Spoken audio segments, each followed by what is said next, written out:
Halo, selamat bertemu kembali dengan saya Kurniadi Mobile. Pada video kali ini kita akan membahas tentang analisis risiko kualitatif berdasarkan API 581 tahun 2000. Nah, em, API 581 itu mendefinisikan ada tiga level analisis risiko. Yang pertama adalah analisis kualitatif, kemudian semi kuantitatif, dan analisis kuantitatif. Nah, em, di API 581 edisi kedua dan ketiga, sebenarnya analisis resiko kualitatif dan semi kuantitatif ini sudah tidak ada lagi apa namanya eh, workbooknya ya, atau langkah analisisnya sudah tidak ada lagi. Nah, di API 581 edisi kedua dan ketiga, analisisnya langsung masuk ke analisis kuantitatif. Nah, tapi untuk kepentingan pedagogi ini penting bagi kita untuk mempelajari analisis resiko kualitatif ini. Kenapa? Karena ini memberikan kepada kita gambaran bagaimana sebuah analisis resiko itu dilakukan. Nah, meski tidak ada angka numerik atau nilai resiko yang dihasilkan dari analisis resiko kualitatif. Tapi ini memberikan kepada kita feel bagaimana melakukan analisis resiko. Nah, eh, dibandingkan dengan metode kuantitatif, analisis kualitatif ini tidak terlalu detail. Kemudian, apa namanya, waktu yang dibutuhkan itu lebih singkat ya, karena apa tidak ada perhitungan perhitungan analitik atau numerik yang dilakukan. Tapi mungkin hasilnya itu tidak terlalu akurat dibandingkan dengan analisis kuantitatif. Kenapa? Karena di analisis kualitatif itu pasti ada bias gitu ya, ada bias karena analisis kualitatif ini bagaimanapun juga tetap membutuhkan judgement dari analisnya.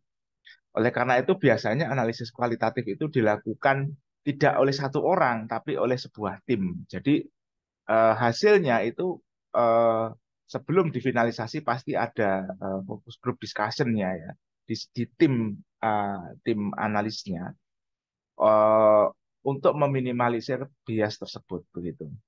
Nah, di dalam kerangka RBI sendiri eh, apa analisis kualitatif ini tidak digunakan untuk menentukan metode ataupun interval inspeksi, tapi digunakan sebagai dasar penyusunan prioritas pelaksanaan program RBI.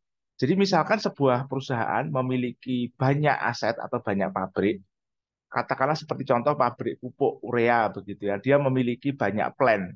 Misalkan seperti kalau di pupuk Kujang itu ada 2 plan dulu ya. Mungkin di Kaltim itu ada sampai 4, mungkin sekarang sudah 6 nggak salah. Nah, bagaimana mana pabrik yang lebih dulu eh, dianalisis RBI-nya itu tidak ditentukan secara random, tapi ditentukan menggunakan analisis resiko kualitatif. Jadi idenya sederhana, ketika resiko kualitatif sebuah pabrik itu lebih tinggi dibandingkan pabrik yang lain, maka pabrik itu dulu yang mendapatkan prioritas untuk dianalisis RBI lebih detail, mungkin dengan analisis semi kuantitatif atau analisis kuantitatif. Dan kemudian disusun program inspeksinya. Nah, nah, jadi level penerapannya itu tidak di peralatan, tapi sebuah operating unit. Operating unit itu satu pabrik. Lalu kemudian major area or functional section in operating unit. Jadi di satu pabrik itu biasanya terdiri ada beberapa bagian ya. Misal kalau pabrik pupuk urea itu dia terdiri dari pabrik amonia, ada utilitasnya dan urea plant-nya sendiri. Nah, jadi ketika nanti satu satu pabrik itu sudah di pabrik yang dimiliki oleh perusahaan itu sudah di ranking dalam satu pabrik itu mana bagian yang harus dianalisis lebih dulu itu juga ditentukan menggunakan analisis resiko kualitatif. Di screening dulu, kemudian nanti yang resikonya tinggi dianalisis dulu, yang resikonya lebih rendah mungkin menunggu setelahnya. Lalu kemudian bisa juga dilakukan di level sistem. Sistem itu adalah major piece of equipment and its auxiliary equipment. Jadi misalkan apa namanya, di situ misalnya di pabrik amonia, di situ ada reaktor amonia. Reaktor amonia itu biasanya ada peralatan bantu di sekitarnya yang kemudian mensuplai apa namanya, fluida ke dalam fluida reaktannya ke dalam reaktor amonia, atau kemudian memproses hasil reaksinya, misalnya menurun heat exchanger untuk menurunkan temperatur dan seterusnya. Nah, biasanya sistem ini dia tertuang di dalam satu proses flow diagram, biasanya seperti itu. Jadi kalau sebuah bagian atau plan itu cukup besar, biasanya proses flow diagramnya dipecah-pecah menjadi beberapa bagian. Nah, biasanya satu sistem ini dia nanti masuk ke dalam satu PFD. Nah,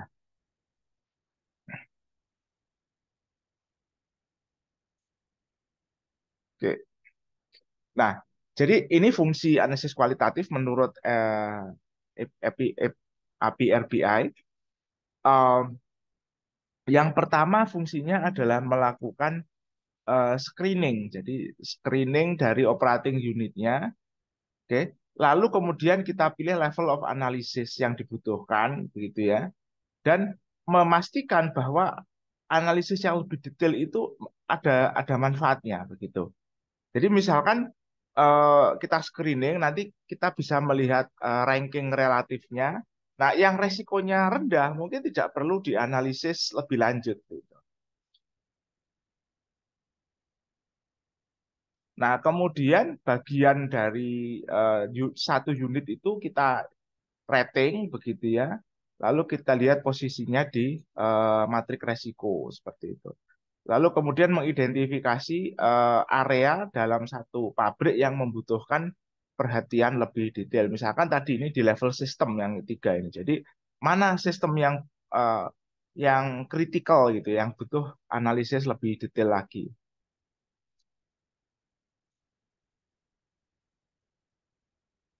Nah, ini adalah matriks resiko dari API RBI. Jadi API RBI. Jadi hasil analisis kualitatif itu nanti berupa kategori. Nah, kategori untuk likelihood of failure-nya menggunakan angka 1 sampai 5, consequence of failure-nya menggunakan huruf A sampai E. Nah, matrik ini sumbu horizontalnya adalah consequence kategori, sumbu horizontalnya. Makin ke kanan makin berat, oke. Sumbu vertikalnya ini adalah kategori likelihood of failure-nya. Makin ke atas ini makin mungkin terjadi kegagalan.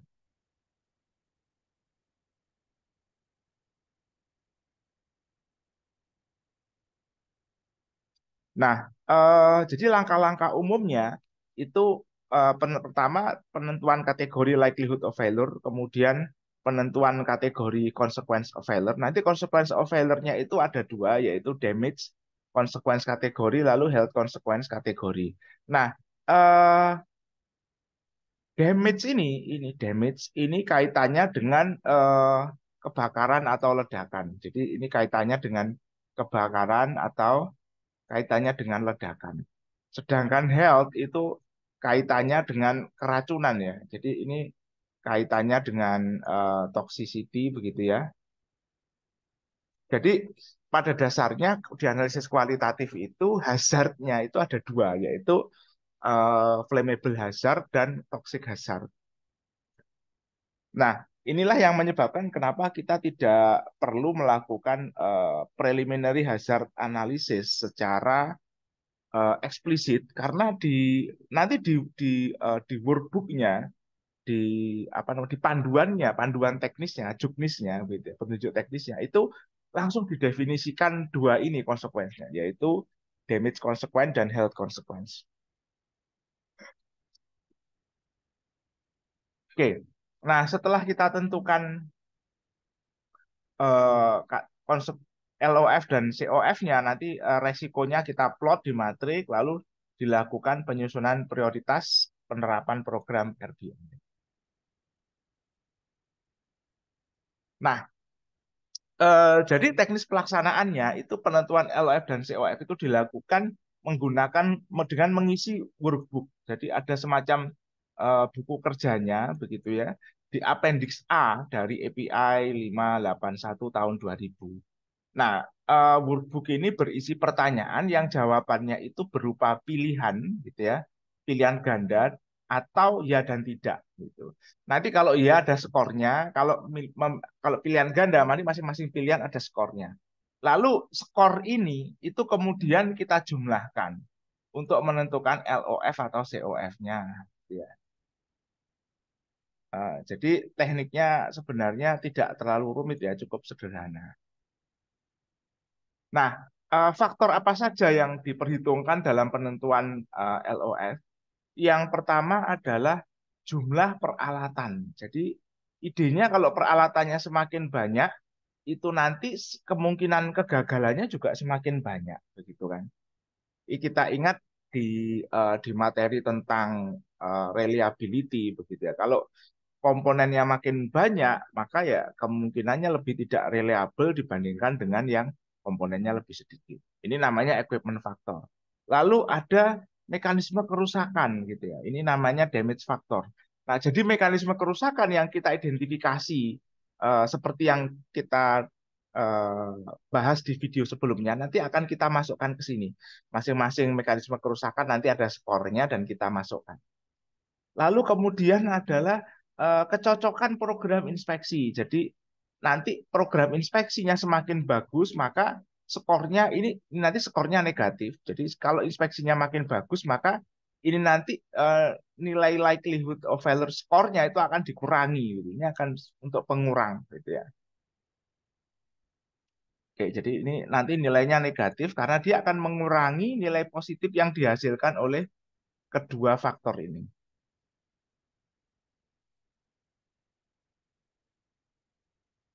Nah, kemudian ada condition factor. Jadi condition factor itu memperhitungkan kondisi peralatan saat ini, gitu ya, dan kemudian housekeeping ya, housekeeping itu apa ya, semacam peralatan perawatannya, gitu. Misalkan apakah eh, peralatannya itu di cleaning, kemudian dicat ulang dan seterusnya.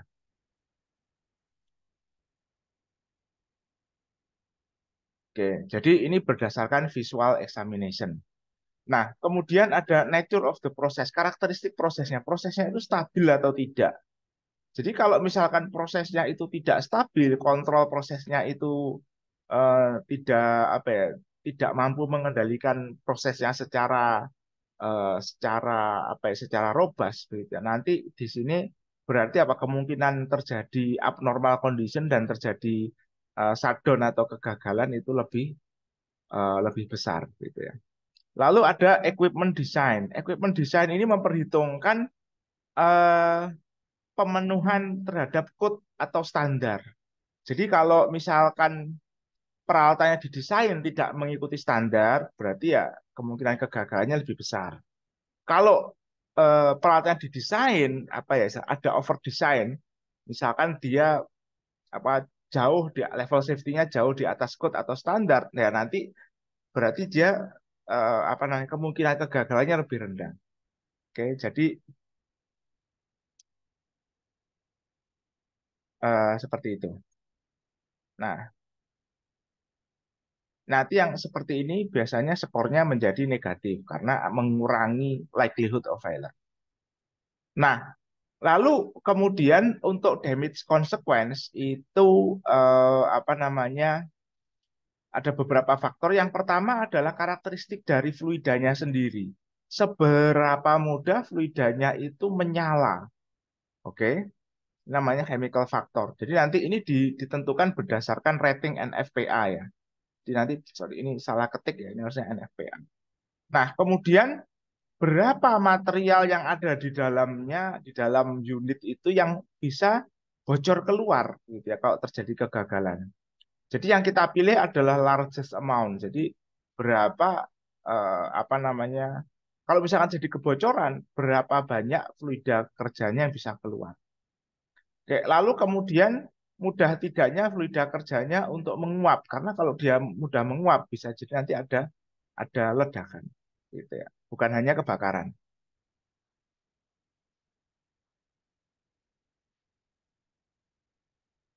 Nah, kemudian possibility of auto ignition. Jadi seberapa seberapa besar kemungkinan terjadinya penyalaan sendiri. Oke. Kemudian eh, effects of higher pressure operation. Jadi ini adalah ukuran seberapa cepat fluidanya dapat lepas gitu ya dari dalam misalkan dari dalam vessel, dalam tangki kalau ada kebocoran. Jadi kalau tekanan di dalam peralatannya lebih besar, ketika bocor maka fluidanya akan mengalir keluar dengan lebih cepat gitu ya. Nah, dan itu akan memberikan apa namanya kemungkinan terjadi ledakan atau kebakarannya menjadi lebih lebih parah gitu. Nah, kemudian ada engineered safeguard. Jadi ini adalah eh, memperhitungkan mitigasi apa saja yang ada di dalam pabrik tersebut untuk mencegah ledakan, mencegah kebakaran dan seterusnya. Ya, jadi seperti apakah ada detektor gasnya, inner tank atmosphere, isolation, blast protection dan seterusnya. Lalu kamu setelah itu adalah degree of exposure to damage. Jadi ini merupakan apa namanya ya, faktor yang digunakan untuk memperhitungkan eh, potensi kebakaran atau ledakan menyebabkan kerusakan kepada peralatan-peralatan yang lain. Oke.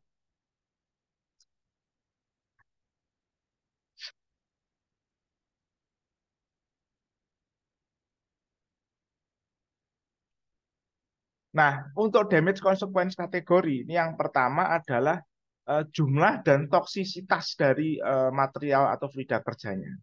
Oke, jadi semakin besar tingkat toksisitasnya, maka ya resikonya juga konsekuensinya juga makin besar.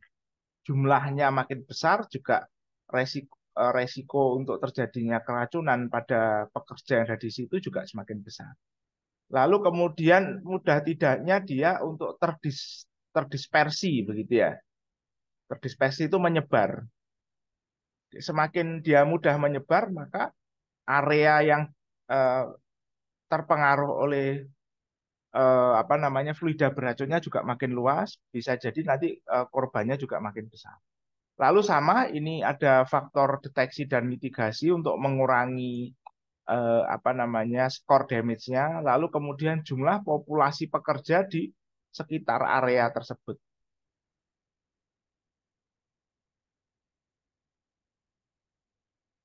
Nah, sekian pembahasan tentang analisis kualitatif eh, berdasarkan API 581 tahun 2000. Sampai bertemu di video yang lain.